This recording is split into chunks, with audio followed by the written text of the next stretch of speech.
Hello, this is Art Johnson with New World Communications, and welcome to another program, Books for New World. And I am just ecstatic about this book, this delightful little book, The Basic Ideas of Science of Mind. Reason why I'm doing it is, again, to help myself and people unblock themselves of limiting thoughts that they may not be conscious of in terms of their relationship to reality and the things that matter. Ultimately, spirit. Some people will call it God or energy, but what is right, and how this relates to not only your own life, but the life of your business. Because I find myself in a dilemma when there are lots of more possibilities for people to communicate and to learn and to really turn that corner on their lives and on their businesses, if they could only unblock, get rid of that, what I call the mental virus, mind virus, which is kind of infectious. Maybe they're because they're bombarded with so many different things on the internet that everything turns to putty. And you have a certain amount of shallowness or lack of attention because of this. But this little book is such a refreshing book by Ernest Holmes. And this particular chapter, we're now on chapter 8, which is called Finding Life's Riches. And it's really interesting because this chapter reflects, I guess, an experiential thinking that probably by this time people are trying to apply his principles to their life and maybe getting frustrated, and so this kind of is a very consoling and counseling kind of chapter that really is like he's like talking directly to you. And he reminds you, I'll just kind of read the first little parts. He reminds you what man believes and does determine the results he gets.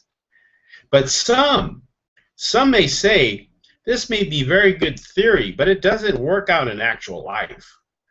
I've always done the best I could, but things just don't go right for me. I'm not one of the lucky ones. So you can hear, in people's minds, particularly, your ego is always trying to fight you to say, yeah, this is BS, man. This is woo-woo science here and all that kind of stuff.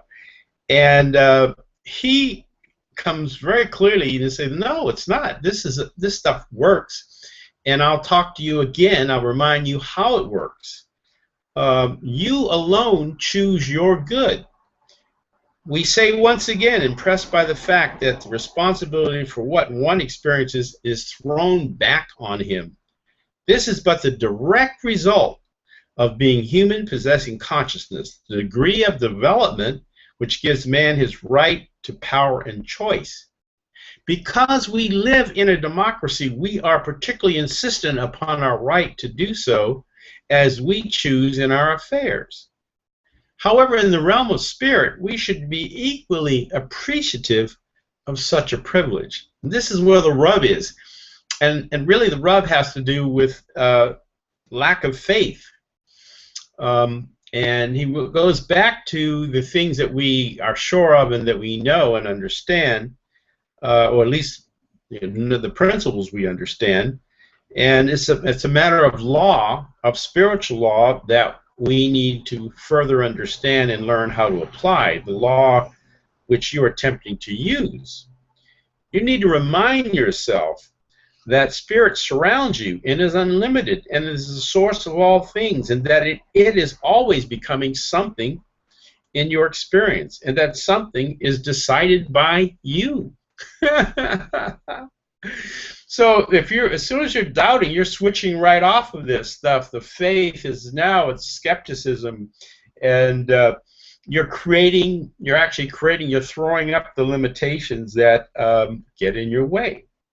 You must remember the law is entirely impartial and neutral. It's not down on you. God isn't down on you. It's neutral. This is the law of mind.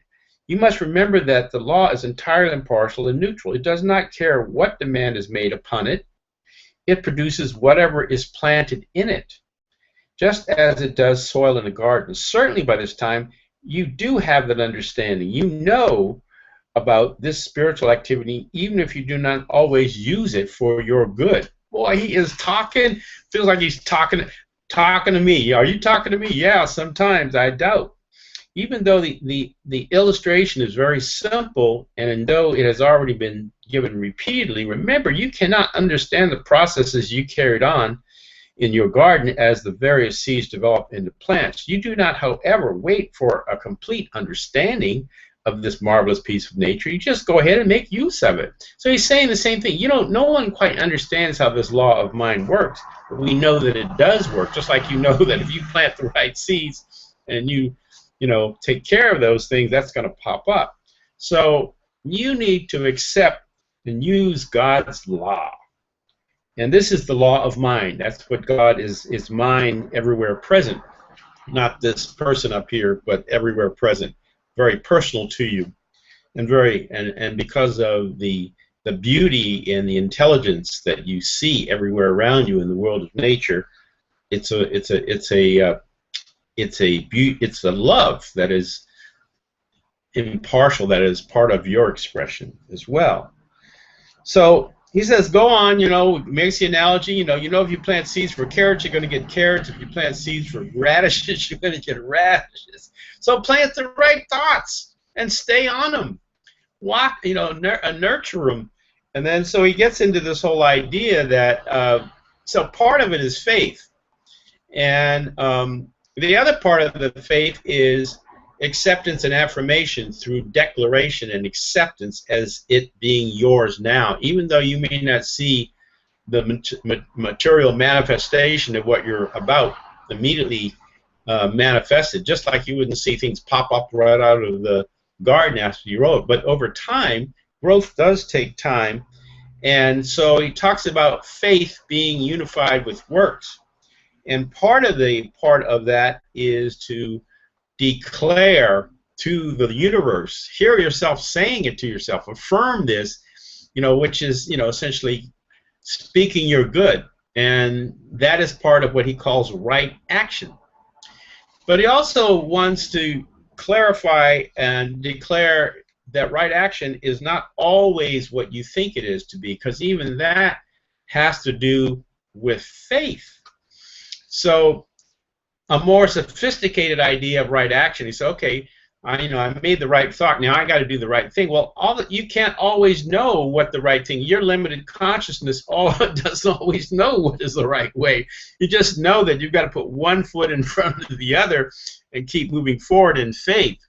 But this is the beauty. Now, this is a very sophisticated idea of business. It's so strange because many of us have to have everything written out, everything outlined. He said, there's no way in the world for your little pea-brain mind, even as great as it is, to know everything.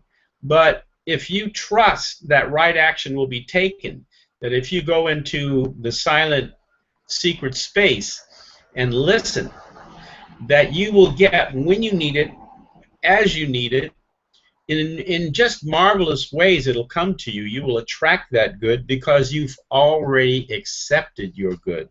So don't outline, he says. Don't worry about this. And growth is normal. Things take time.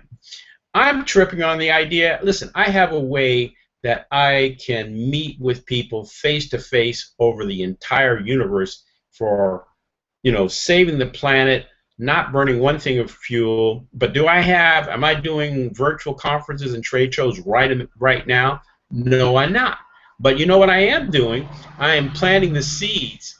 And I am communicating, and different things are happening every day that are giving me evidence that my good is mine now, and that I'm going to be able to see that in more glorious ways than I could ever imagine, because of my faith in this and because of the application of the law of mind. So this is a great chapter. It is so good for you. It's so good right now. And he said, look, don't, if you're new to this spiritual gardening, don't try to buy a 500-acre farm. Just get a little plot and try some little things, and yeah, some really basic things that are like daily things that you don't think about as spiritually. I want to get the little matter of the neighborhood squabble with my children adjusted is one of the things.